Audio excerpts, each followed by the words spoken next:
भारत में जिस तरह से बेगारी का समस्या खड़ा हो गया है उस पर आप लोगों को सोचना पड़ेगा, इस देश की जनता को सोचना पड़ेगा। इस देश में जो नफरत फैलाया गया उस नफरत के बारे में आप लोगों को सोचना पड़ेगा, तय करना पड़ेगा। और इस बार अगर आप तय नहीं करेंगे तो पूरे भविष्य, भारत का भविष्य अंधकार में हो जाएगा। जिस तरीके से किसान को धमकाया जा रहा है, दबाया जा रहा है, आंसू गैस के गोले छोड़े जा रहे हैं, ये किसान इस देश का अन्नदाता है। अन्नदाता के लिए जिस तरीके से सरकार दबाने का काम कर रही है, निश्चित रूप से आप इस देख लीजिए इस 24 के अंदर यही किसान इसको पलटने का काम कर रहे हैं।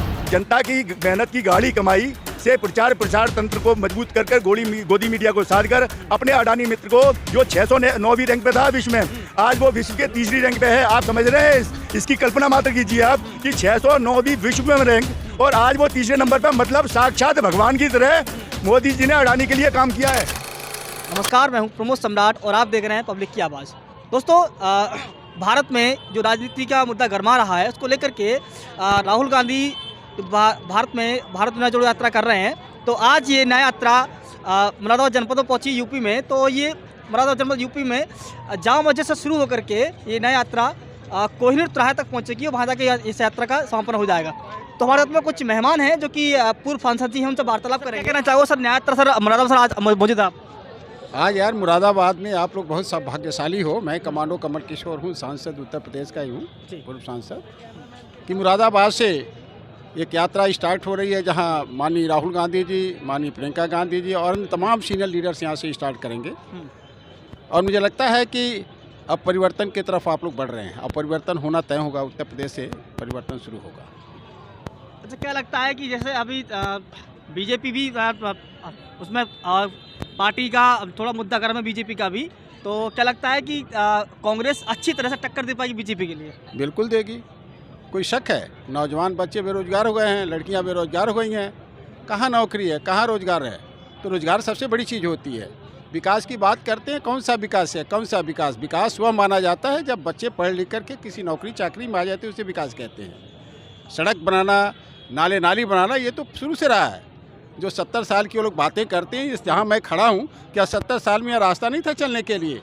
इसको ठीक किया गया, इतना ही है। तो जिसको जो भी आएगा, भारत का जो प्रधानमंत्री बनेगा या उत्तर प्रदेश का जो मुख्यमंत्री बनेगा, उसकी जिम्मेदारी होती है कि जो चीज़ें कायम, उस कायम को ठीक रखना है। तो ठीक रखी जा रही हैं, कोई ऐसी बात नहीं है। लेकिन इस भारत में जिस तरह से बेगारी का समस्या खड़ा हो गया है उस पर आप लोगों को सोचना पड़ेगा, इस देश की जनता को सोचना पड़ेगा। इस देश में जो नफरत फैलाया गया उस नफरत के बारे में आप लोगों को सोचना पड़ेगा, तय करना पड़ेगा। और इस बार अगर आप तय नहीं करेंगे तो पूरे भविष्य, भारत का भविष्य अंधकार में हो जाएगा। तो भारत का कितना नौजवान जो है कांग्रेस के साथ में है इस समय? इसमें भारत के नौजवान कितना है? सबको आना चाहिए, जो नहीं उनको भी आना चाहिए, आकर के इस देश को बदलना चाहिए, इस देश की स्थिति को, परिस्थिति को बदलना चाहिए। मेरा ये आग्रह है नौजवान साथियों से और बहनों से और बेटियों से, मेरा ये आग्रह है। सर, क्या कहना चाहोगे? बीजेपी नारा लगा रही है कि इस बार 400 पार। इस बार मोदी जी बाहर, मोदी जी पार, मोदी जी बाहर। ये नारा आपके जो कांग्रेस ने दिया है, कांग्रेस का नारा है मोदी जी 400 पार नहीं, मोदी जी इस देश से बाहर। ये नारा आज इस बार कांग्रेस का। और ये जन सैलाब आज आपको नौजवानों का आज आप देखिए चारों तरफ किस तरीके से हमारे नेता राहुल गांधी जी के लिए, प्रियंका गांधी जी के लिए, क्योंकि आज जो न्याय की बात है, आज इस देश के लिए न्याय की ज़रूरत है। आज जिस तरीके से इस देश को जाति, धर्म और मजहब पे बांटने का काम किया, उसके लिए आज नौजवान सड़कों पे, हमारे नेता रेगुलर संघर्ष कर रहे हैं। ये इसका जन सैलाब आज आपको दिख रहा है। नहीं, अभी फिलहाल में किसान आंदोलन भी कर रहे हैं भारत में, हमने देखा होगा, उन पर लाठीचार्ज भी किया जा रहा है।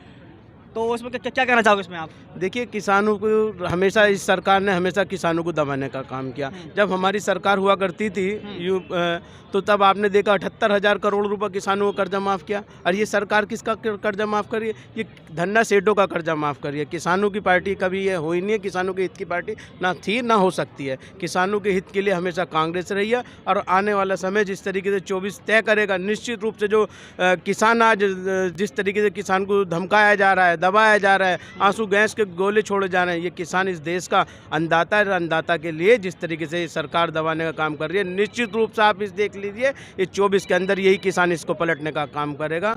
मैं आपसे विश्वास करूँगा। जी, कांग्रेस बहुत सीनियर। क्या कहना चाहोगे सर आप?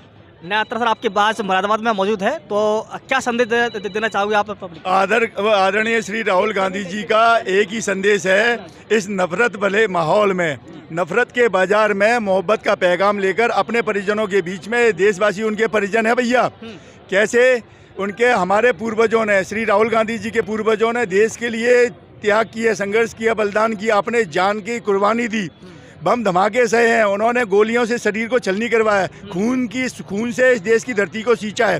कांग्रेस देश की आत्मा है और श्री राहुल गांधी जी के लिए ये देश, पूरा देश का एक एक घर, ये पूरा देशवासी सब परिवार हैं। तो परिवार के बीच में जाके उनके सुख दुख को साझा करना, उनके सुख दुख को बांटना, नफरत भरे माहौल में मोहब्बत का संदेश लेकर उनकी पीड़ा को दूर करना, यही राहुल गांधी जी का मूल उद्देश्य है इस यात्रा के माध्यम से। इसमें न्याय शब्द जोड़ा है तो न्याय के हमारे 5 आधार स्तंभ हैं। इसमें नारी न्याय, युवा न्याय, श्रमिक न्याय, कृषक न्याय और भागीदारी न्याय, सभी की व्यवस्थाएं यहाँ देखेंगे आप कि सभी इस भाजपाई सरकार के अन्याय से, अनाचार से, दुर्व्यवहार से आहत है। युवा बेरोजगार है, माता बहनों को न्याय नहीं मिल रहा है, जहाँ तहाँ माता बहनों को बेइज्जत किया जा रहा है। आप मणिपुर को ले लीजिए, हाथरस को ले लीजिए, कहीं का भी देश के किसी भी हिस्से का ले लीजिए, कहीं बीजेपी नेता या बीजेपी कार्यकर्ता दलितों पे, आदिवासियों पे मूतता है चेहरे पर। तो इस तरह की क्या है, देश में सिर्फ नफरत की घिनौनी गंदी राजनीति की जा रही है, धर्म के नाम पर लोगों को बरगलाया जा रहा है।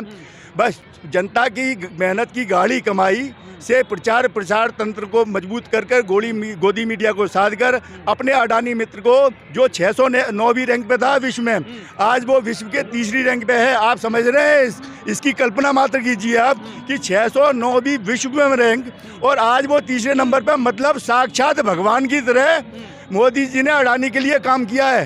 हालांकि अडानी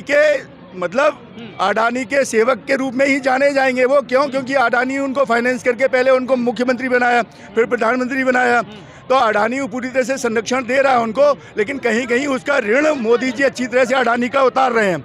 उसके प्रति भक्ति करके, उसको देश का सब्सिडाइज करके आज अडानी का 32 लाख करोड़ का उन्होंने सब्सिडाइज किया है, उनके लोन माफ़ किए हैं, उनको कई तरह की सब्सिडी दी है ना। तो आप इसे देख सकते हैं कि देश की जनता की गाड़ी कमाई, जो देश के लोक कल्याण की भावना से देश हित में लगानी चाहिए थी, वो पूरा का पूरा पैसा अडानी को दिया गया है। यहाँ देश के किसानों का छुटमुट कर्जा 1 लाख, 2 लाख, 4 लाख, 5 लाख रुपए वो तक माफ़ नहीं किए गए, जबकि सरकार चाहे तो इस कर्जे को एक क्षण में एक आदेश पर इस कर्ज को माफ़ कर सकती है। देश के किसान सभी प्रकार के कष्टों से, परेशानियों से, लोन से मुक्त हो सकते हैं, देश के किसान खुशहाल हो सकते हैं, लेकिन वो ऐसा नहीं कर रहे हैं। यहाँ तक कि आप यूरिया ले लीजिए, यूरिया का कट्टा 50 किलो का आता था, आज 40 किलो का आता है, पहले रेट उसका 200-300 होता था, आज 600-700 रुपये होता है।